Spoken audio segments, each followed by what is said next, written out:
With Avengers Endgame just a couple days away, and spoilers are currently out there, so watch your ass. We now know a bit more about where Kevin Feige wants to take the MCU.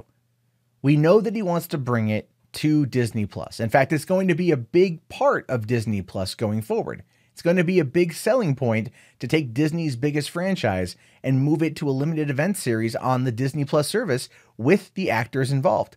It's pretty damn fantastic if you think about it, right? It's pretty damn fantastic that Disney meets the MCU in a way that's all connected, right? That's all connected. Even though ultimately we've heard this one before, right? We've heard this one before going back to 2012 when it was announced that following the Avengers, following the death of Coulson, ABC TV was teaming up with Marvel Television, led by Jeph Loeb, and also overseen by Joss Whedon and his brother Jeb Whedon and Marissa Tanchorin. I'm not saying that correctly, but she's pretty cool. To bring us Agents of S.H.I.E.L.D., a tie-in series with the Marvel Cinematic Universe. One that would be launching in the fall of 2013, and whose first season finale would coincide with the release of Captain America's The Winter Soldier, and have an excellent tie-in arc, even if the first half of the season was very much just trying to find its footing. It was all connected, is what they told us for years. And they did, too. They very much did.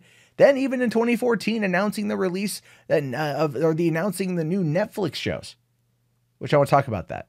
But those came in, and those were announced for a 2015 release, March 2015, for the first season of Daredevil, which was meant to also, well, be kind of a continuation of the franchise set in the world post the Avengers. And it was.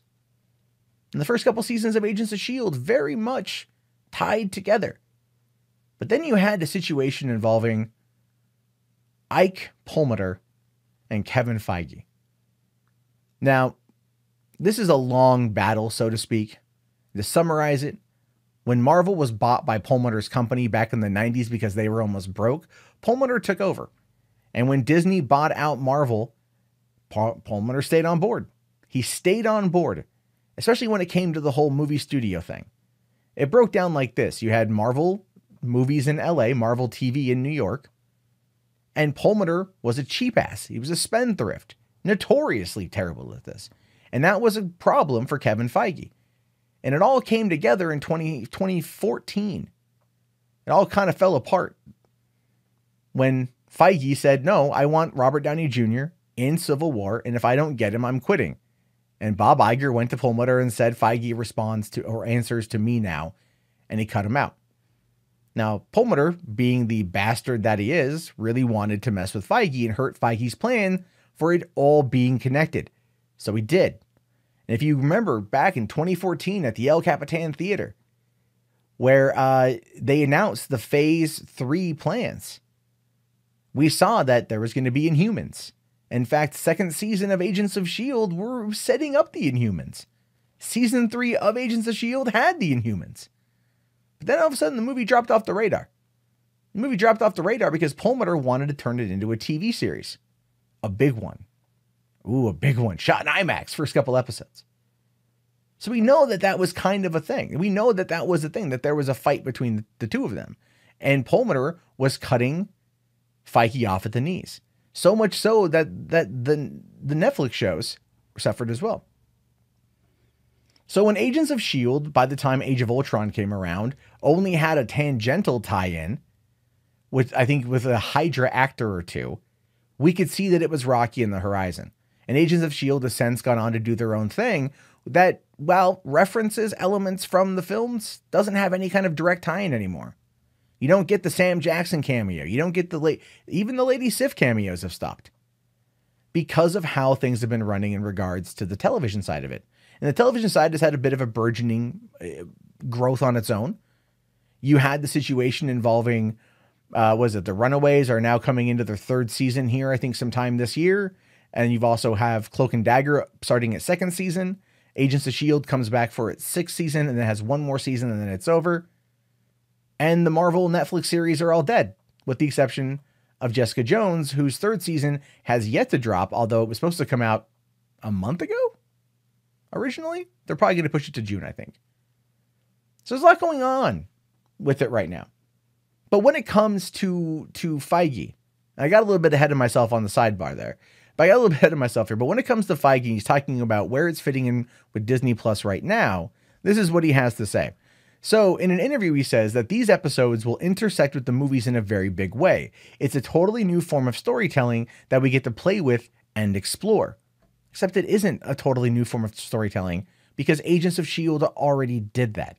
Agents of S.H.I.E.L.D. already was that bridge. And it got screwed up because of the politics of the industry. And he doesn't have to worry about that anymore. So now it's like going back to the beginning.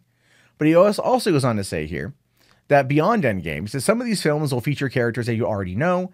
Some supporting characters will assume leading roles, while some new characters will be introduced.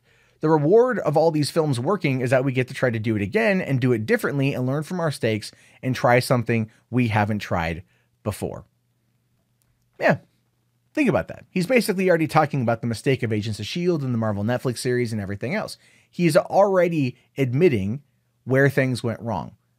And that's one of the things I love about Kevin Feige is he can admit where things went wrong, albeit subtly, albeit very kind of candidly. You know, not candidly. This is the opposite of candid, right?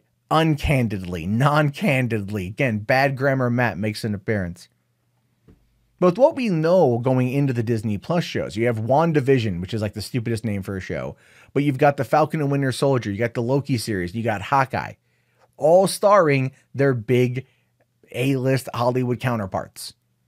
Now, what this tells me is that this is how they're going to finish out their contracts, because Marvel doesn't just sign these people to 1 or 2 movies. They sign them to 9 films or more.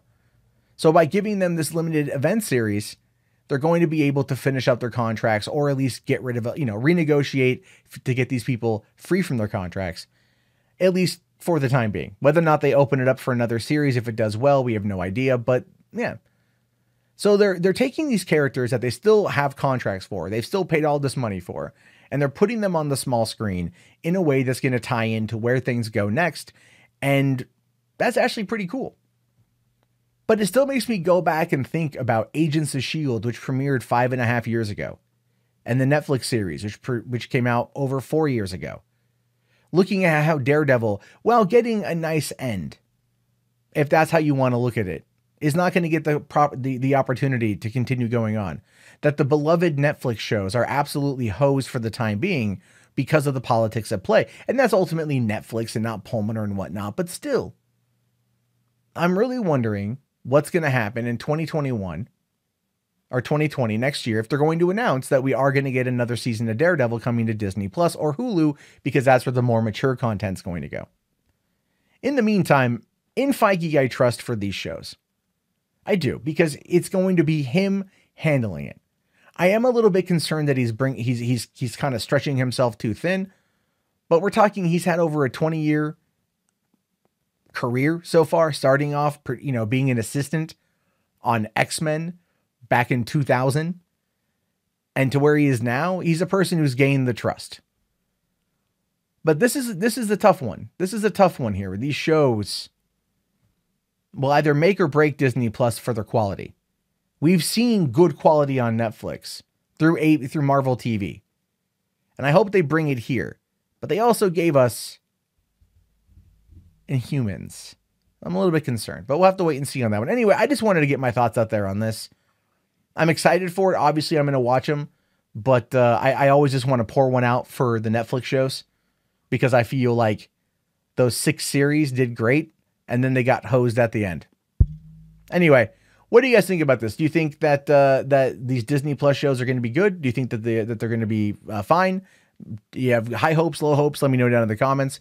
I will talk to you guys all later. Have yourself a great day, and peace out.